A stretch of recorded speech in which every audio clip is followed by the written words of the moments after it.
अम्बे माता का प्रांगण। वक्ता के रूप में मैं उज्जैन से आकर के कथा आपको सुना रही हूँ और श्रोता के रूप में आप सभी परीक्षित बनकर के कथा श्रवण कर रहे हैं। आप जिस स्थान पर बैठे हैं वहां स्वयं मां त्रिवेणी आ गई है। अभी लोग त्रिवेणी में डुबकी लगाने के लिए जा रहे हैं और हम स्वयं यहाँ पर राम कथा कह करके त्रिवेणी को ले आए हैं, क्योंकि जहाँ कथा होती है वहां भक्ति, ज्ञान और वैराग्य की त्रिवेणी बहने लगती है। आइए इस घाट पर हम सब सुजापुर के, देखो घाट तो है ही सही क्योंकि नीचे तालाब है और ये पवित्र माँ भगवती का प्रांगण, ये एक पवित्र भक्ति का घाट है। इस भक्ति के घाट पर बैठ करके हम सब कथा श्रवण कर रहे हैं। लेकिन रामचरितमानस के अंदर 4 स्थानों पर कथा होती है, 4 घाट पर कथा होती है। आइए प्रथम घाट पर चलते हैं कथा सुनने के लिए। कौन किसको सुना रहा है? बाबा काशी विश्वनाथ, जहां गंगा मैया कलकल निनाद करती है, जहां हरिश्चंद्र घाट है, जहां असी घाट है, जहां पर मुक्ति है। ऐसा कहा जाता है कि जब सृष्टि प्रलय को चली जाती है, जब महाप्रलय होता है, सृष्टि प्रलय में डूब जाती है, तब ये काशी जी शेष बसती है, क्योंकि काशी को भगवान ने अपने त्रिशूल पर बसाया है। काशी कभी भी समाप्त नहीं होती है, महाप्रलय में भी डूबती नहीं है और सृष्टि का शुभारंभ भी वहीं से हो जाया करता है। ऐसी काशी के 80 घाट पर कथा चल रही है। कथा कहने वाले कौन हैं? बाबा तुलसीदास जी महाराज, गोस्वामी तुलसीदास जी महाराज कथा कहते हैं। कथा को सुनने वाले कौन हैं? बोले वहां के महात्मागण और स्वयं का मन। कथा करने वाले आत्ममंथन करे, बेटा पैर ऐसे करो, ऐसे नहीं करना ना। कभी भी अपने बड़ों के सामने, भगवान के सामने ऐसे पैर नहीं करते। हम कथा में बैठे हैं ना, श्रोता बन करके, तो बड़े आनंद के साथ बैठिए, रीढ़ सीधी कर लीजिए एकदम। हाँ, कुछ माताएं तो पीछे टेंशन में बैठी है, कल का ब्याह में जानो है, परसों वहां जानो है। अच्छा, आप ब्याह शादी की मीटिंग कर रहे हैं, लेकिन हमको तो कथा ही करना भैया, यहाँ से कोई ब्याह शादी नहीं कर पाएंगे, हम तो हमारे राम जी का ब्याह करेंगे, क्योंकि समय ही ऐसा है। अभी शादी विवाह चल रहे हैं ना, तो सीजन चल रहा है। हाँ, तो अपन भी तो राम जी के विवाह में आए हैं, अपन तो जगत के पिता का विवाह कराएंगे, इसलिए ज्यादा प्रसन्नता होनी चाहिए। आइए सीधे चलते हैं कहाँ? काशी जी में, जहां गोस्वामी तुलसीदास जी महाराज कथा कर रहे हैं। तुलसीदास जी ने रामायण रच गंगा बहा दिया। तुलसीदास जी ने रामायण रच गंगा बहा दिया। भव सागर पार उतरने को एक नौका बना दिया। भव सागर पार उतरने को एक नौका बना दिया।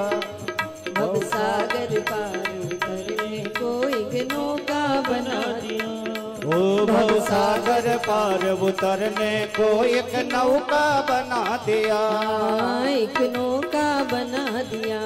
हाँ, एक नौका बना दिया। किस किस को भव सागर से पार होना है? वो रामचरितमानस रूपी नौका में बैठ जाएं।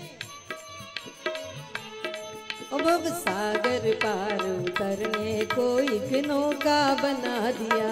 ओ भव सागर पार उतरने को एक नौका बना दिया। एक नौका बना दिया। ओ एक नौका बना दिया। एक नौका बना दिया। सभी बैठ जाइए नौका में और भव सागर पार होंगे। कौन से घाट पर बैठे हैं? बोले 80 घाट पर। गोस्वामी जी कथा कहने लगे। कथा कहते कहते दूसरों को तो कह रहे थे, लेकिन अपना मन भी श्रोता है। और जो कथा कहने वाला अपने मन को श्रोता नहीं बनाता है, फिर उसका कोई मतलब नहीं होता है। हम जो बात कहते हैं, हम भले स्वयं के उद्धार के लिए करें, लेकिन वो जगत का हित करने वाला हो जाए। हम जो शब्द यहाँ से बोले, भले अपने हित के लिए बोले, लेकिन वो कैसा हो जाए, जगत का हित करने वाला। बस बाबा जी ने लिखा, स्वान्तः सुखाय तुलसी रघुनाथ गाथा, भाषा निबद्धमति मंजुल मादनो। स्वयं के सुख के लिए लिखा, लेकिन वो जगत का हित करने वाली राम कथा बन गई। 80 घाट पर महात्मा लोग कथा श्रवण करते हैं। घाट है 80 घाट। श्रोता के रूप में स्वयं तुलसी बाबा बैठे हैं, स्वयं का मन है। और इस घाट का नाम क्या दे दिया अध्यात्म की दृष्टि से? शरणागति घाट। तुलसीदास जी कैसे थे? वो भक्तों की भी एक कैटेगरी होती है, वो थे शरणागत वत्सल। भगवान के शरण में जाने वाले शरणागत भक्त थे। वो भगवान की जो शरण ले लेता है, फिर उसके कार्य भगवान स्वयं करते हैं। कथा कहने लगे। गंगा जी के उस पार से एक श्रोता रोज कथा श्रवण करने के लिए आ रहे थे, रोज कथा सुनते थे और नौका में बैठ करके पुनः चले जाते थे। दूसरे दिन कथा होती थी, फिर बैठ करके आ जाते थे नाव में। एक दिन क्या हुआ, वो कथा सुनने वाले जो श्रोता कथा सुन ली और बड़े बेचैन, हैरान, परेशान बैठे थे। तुलसीदास जी ने पूछा, आज गए नहीं?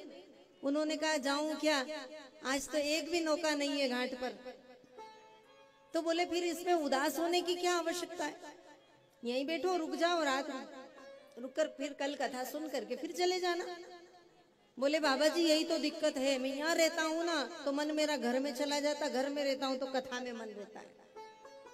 अब बताओ, आप बोलो, घर जाऊंगा तो मन कथा में रहेगा, आप बताओ यहाँ रहूंगा तो मन घर में रहेगा, तो इससे अच्छा जाना ही अच्छा है ना। तो बाबा जी ने कह दिया कि एक काम करो, तैर करके चले जाओ, जल पर चलकर चले जाओ। उसने कहा, ये तो कोई सरल बात है कि जल के ऊपर चलकर चला जाओ, जल पे तो चला नहीं जाता, नौका है नहीं, मुझे तैरना आता नहीं है। बाबा जी ने एक चिट्ठी लिखी, उसके हाथ में पकड़ाई, तुझे मेरे पे विश्वास है ना, ये हाथ में पकड़ और जल पे चलने लग जा। उसने कागज लिया और विश्वास करके चलने लगा। तो जैसे ही जल पर चलने लगा ना, चलते चलते चलते चलते गंगा का वो पार किनारा, वो छोर आने लगा, थोड़ा ही दूर बचा था। तो उसके मन में भाव आ गया कि देखूं तो सही कि ऐसी क्या करामात है, इस चिट्ठी में लिखा क्या है जिससे मैं जल पर चल रहा हूं। जैसे ही कागज खोला तो देखा उस पे लिखा था राम। क्या लिखा था? राम। अरे उसने कहा कि ये तो मुझे ही कह देते कि राम राम कह के चला जाता, तो इसमें कौन सी बड़ी बात थी, कागज लिख करके दिया, इसमें कौन सी बड़ी। और जैसे ही मन में ये भाव आया, दूषित भाव हुआ कि वो तो जल में डूबने लगा, तो हाथ पैर पटकने लगा, डूब जाऊंगा, मर जाऊंगा, कोई बचाओ। इतनी देर में उसने कहा, यहाँ तो कोई बचाने वाला है नहीं। तो क्या कहा, हे तुलसी के राम मुझे बचाओ, हे तुलसी के राम मुझे बचाओ। अब तुलसी के राम ने बचा करके उस पार कर दिया। यह है विश्वास, ये भरोसा। हाँ है, जिस दिन ये भेद मिट जाएगा उस दिन भी सबके नाम एक समान हो जाएंगे। इसलिए श्रोता और वक्ता। आइए चलते हैं, दूसरे घाट पर ले चलती हूँ कथा के लिए।